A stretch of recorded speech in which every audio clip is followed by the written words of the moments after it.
Hey, Sooner football fans. This is the Sooner Football Fans Podcast. On this episode, Sooner great Jamelle Holieway. We've teamed up with BennyandBuds.com to bring you our story of being at the spring game with Jamelle and the kids from the Muskogee Creek Nation Education Program. Sooner football fans is not associated with the University of Oklahoma, but we do have eligibility left. Boomer.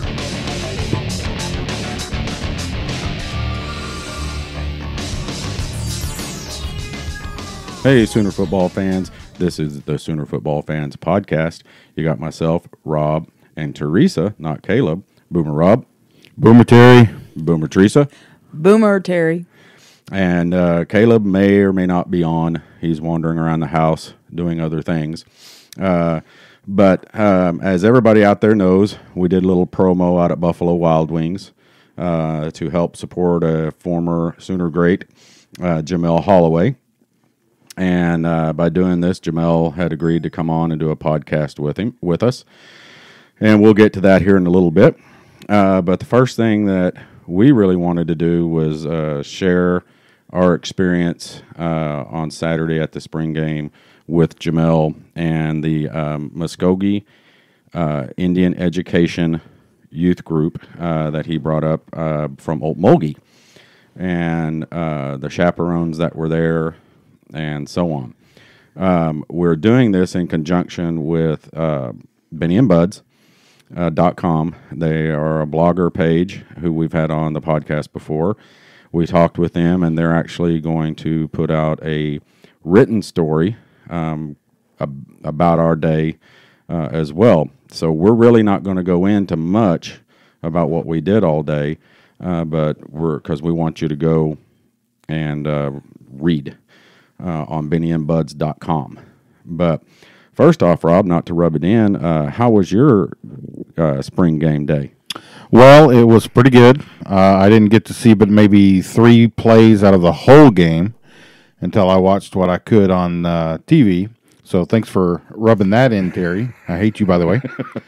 But I did, talk to a lot of people that had opinions, and of course I read the opinions on our tweets. So I got a pretty good feeling of how it went, and I tried to watch the news, but I can't stand Dean Blevins, so I got to keep muting it. So I just got to see some of the highlights, and I got a basic feel. I obviously didn't get to watch it like you guys did, so I won't have quite the opinion thus far. Yeah, and when we're done with this podcast, we're going to be doing another one to put out as well, that we're going to go over our Twitter questions and our Facebook questions or Facebook statements that we ask everybody to throw in.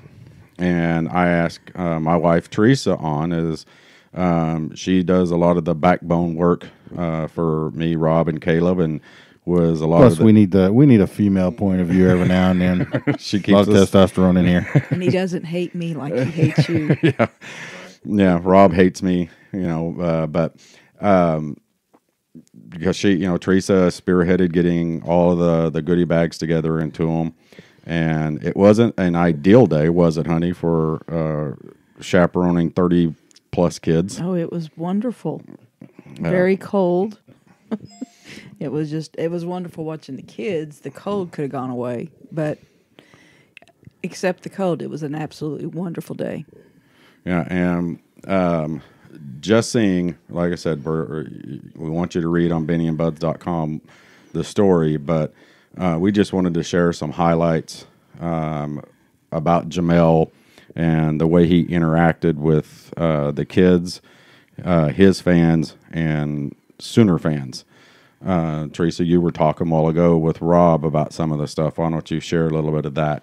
It was just amazing to watch the kids watch him. I mean, he never lost sight of what the kids were doing. He was constantly looking for things for them. He sees Jason White walking, and Jason White's in a hurry probably to get over before the revealing of Bob Stoop's statue, but he stops him long enough. He's like, "Oh, come on, take a picture with the kids. Come on, take a picture with the kids." And he does. He stops long enough, smiles, talks to a couple of kids, and he's off. He did this all day long, and it was him constantly being, I mean, you can't put it any other way, just being a great, but how do you say no to him? You know, if he stops you, how do you say no? Even if you're in a hurry, you always stop. And he's so pleasant, so lovely. And the kids, they're all starry-eyed. You could tell by watching them, looking at the stadium, looking at the things that were going on. And the whole time, he sat talking about, telling them what was going on, what the things were. It was just awesome. And his emphasis wasn't on being an athlete. No. His emphasis was education. You need to get your grades, so you can come up here and you can get go to school and you can get a job and be a productive citizen. There were a few kids there that I know were athletes that have been to his football camps that he talked to. One of my favorite questions was one of the kids, he was explaining the dining hall. Rob, what's it called? The big round dining hall? I can't remember. That's couch cafeteria. Yeah, couch cafeteria, and how said there's everything in there to eat. He goes, every nationality, you can find it. And a little girl spoke up and said, well... And as much as you want. Yeah. Plus dessert bar. And a little girl stepped up or spoke up and said, well, where do all the football players eat? Do they eat there? And he was like, well, no. They have a special diet. They have a person that works with them and tells them what they can and can't eat, so they get a completely specialized diet because what they do is represent the University of Oklahoma, whether they're a football player, basketball player, or anything like that. He said they get, he didn't call it special treatment, but he was basically different treatment because of what they do. Well, the bus was parked right across from where the athletes stay. And he was explaining to them about that. He was showing, look, right there is where you can get your hair cut. You got to get your hair cut. They have, and he started talking about the dining places in there, but he went right back to talking about education as well as sports with the kids. I mean, it was phenomenal how he balances everything that he does. First of all, what a great humanitarian. Oh, yeah. I mean, it's tough enough just to take your own kids down to a place like that, much less 35 kids that are not yours to something like that. So it's extremely impressive. I'm not going to lie. My hat is off to this man. The thing that was real impressive to me is I've done a lot of outings with kids at all ages. It didn't matter what age it was. I've helped sponsor them. I've helped be in charge of them. He made it seem like it was as easy as anything. And it wasn't like he had 20 people there. There was only like 5 sponsors that were there. And one of them, the coach, he was all over the place anyway. He was hilarious. We could never find the coach. But he was hilarious. But he was all over. And he helped with things. But it was really, Jamelle, he did everything. He kept them in line. This is what we'll do. He broke them up. This is where we'll meet. I mean, and every one of them did exactly as he asked, when he asked, and what to do. There was never a time. The only time he ever lost a count was when he couldn't find the coach. Yeah, and another impressive thing was he did all that with the kids, and he never once turned anybody down for an autograph. Never once did not respond to anybody who from across the street went, "Yo, Jamelle." He was like, "Yo, man," or somebody went, "Boomer, Jamelle," and he was Sooner. He never, he would stand there and when, it's funny when we were in the Fan Fest area, there were all these people started following us, and I was hooked, the kids were kind of off on their own after we got the Roughnecks picture, and they were supposed to go off and get their own, and there were people just like standing around, and I could see in their face, who is this guy? I know him, and when we gathered everybody back around, Coach goes, "Y'all know who this is. Y'all been following around. It's Jamelle Holieway." Well, then the crowd just right in, and he stood there for, 20, 30 minutes, yeah. And he would sign stuff, visit with people, turn around and talk to a kid, and sign something again, take a picture, stand there and talk with the kids. Yep. And he didn't tell everybody, "That's it, I'm done." It was when everybody stopped coming up, he turned around and he was like, "Okay, we got to get going. Let's go." And he was constantly telling the kids what was what on campus. Anything we went by, he would tell them what it was, what it meant, what it was supposed to be. It was awesome. And some of the parents there, too, was just... I talked with a couple of the dads that came up as chaperones, and they had never been to Norman. and so they were in just as much awe as their kids. Well, the Palace on the Prairie, I'm just going to tell you, it's pretty amazing to look at from outside the stadium and inside the stadium. Yeah. But overall, our experience in helping him out with this, and I want to share with everybody Jamelle's heartful thank you when we got off the bus, because they drove us back down to the parking lot at Lloyd Noble, and we had some fans. The Friday night wasn't quite what we were hoping for, but we had people show up. We had people bring stuff. We had people ship stuff to us. And he insisted on the people's names that shipped stuff to us, the people that came from far away and dropped stuff off, if I could find out and make sure to get them a signed picture that he had there. And that was him wanting to show his gratitude. It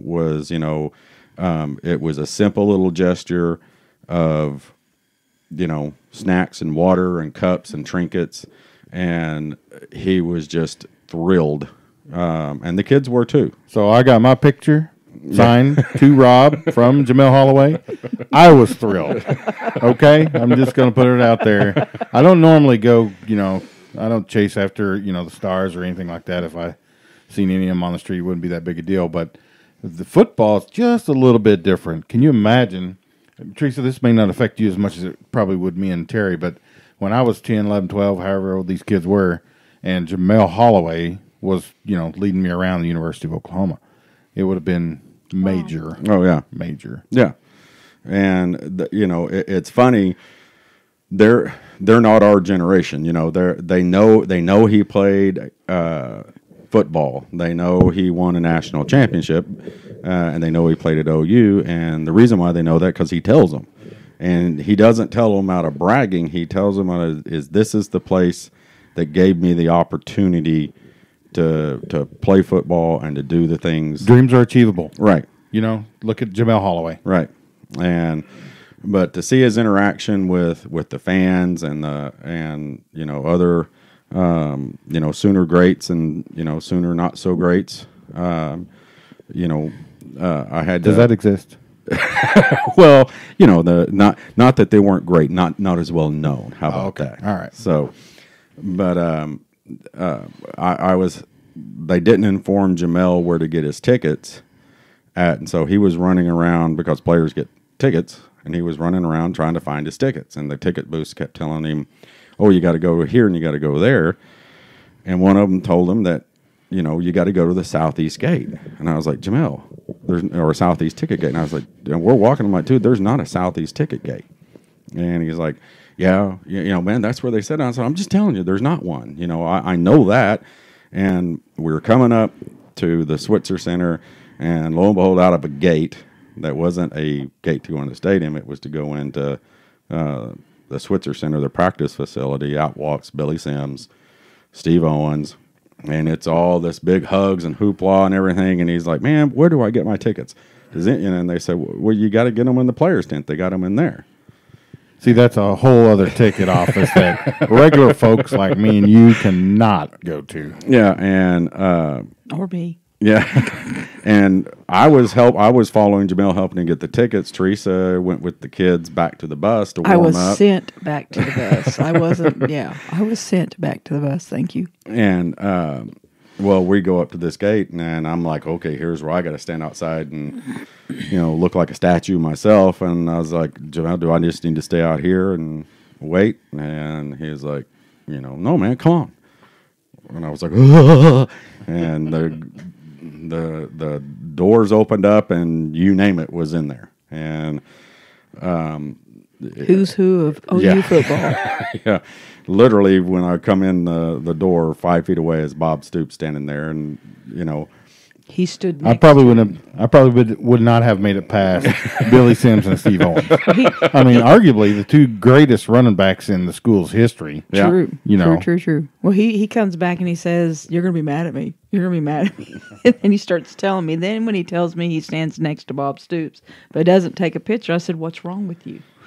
Well, I mean, I was working on it, but Anyway, but I mean, yeah, that was just a real cool little moment for me, and I also like to tell that to Rob because he's like, By the way, red with envy. I hate you. But he doesn't hate me. but anyway, on to Jamelle. And here's the thing. I haven't even contacted Jamelle since then, other for one little thing, but I haven't talked to him about doing a podcast because, quite honestly, I could care less about if he comes on and does a podcast with us. But he will just because of how much he had fun. Or as he called it, too. the Potty Pity podcast. I don't know what that meant, but that was what he called it. And honestly, I mean, I know he will, but just the fact of seeing that we were able to help him out and do that, and we're going to be doing some stuff at his football camps this year, which we're just giddy about too. Just being involved with the work he is doing is enough for me, and I know that's enough, for Rob. But he's going to come on, but I'm not going to ask him to right now. And when he does, we'll be sharing it with everybody. But I just wanted to go ahead. I just want to hear him say, I can remember the time when I was coming around the right tackle, left tackle, whatever, and then there was a defender coming at me, and I broke his ankles, and then I spun, and then there was another defender, and I broke his ankles, and I ran 80 yards for the touchdown. I just want to hear that. Teresa, hand me that picture real quick, the Jamelle picture. I got to look. I can't remember which one it was on here because it's a collage. It's one of Texas, probably. No, OSU. There was one of the kids. He was showing one of the kids, and he was going through a line, and there was an Oklahoma State guy upside down with his feet up in the air. And they go, "That's you in the red running, and what happened to him?" And Jamelle just goes, "You don't want to be on somebody else's highlight films." He goes, "That's a thing to remember." Okay, so there's just a dozen jokes that are going to spin off of that, but good grief. But anyway, I just wanted to share that with you guys. Me and Teresa did, and Rob, and we really want you to go out to bennyandbuds.com. There's going to be a story out there, and it's going to kind of a timeline of what happened that day, and just a full interaction of what he did. And we appreciate all the Sooner fans out there who donated things to us, who shipped us stuff, who showed up from Arkansas and Arizona with bags of crackers and bags of M&Ms, and it made a difference to those kids. It made a difference. Yeah. So, and even Caleb, brought brought a bunch of stuff, icy stuff. He works for Icy and bought a whole bunch of icy stuff. And, the first thing a couple of the kids did was got their icy cups out and poured their water bottles in it. And so it was just a cool day, something to, that we're just excited and happy to have been a part of. But we'll have Jamelle on at another time. But for the time being, that's all we have. Boomer Rob. Boomer Terry. Boomer Teresa. Boomer Terry. All right, Sooner football fans, right now, go to bennyandbuzz.com and read their story about our day with Jamelle Holieway. You won't be disappointed.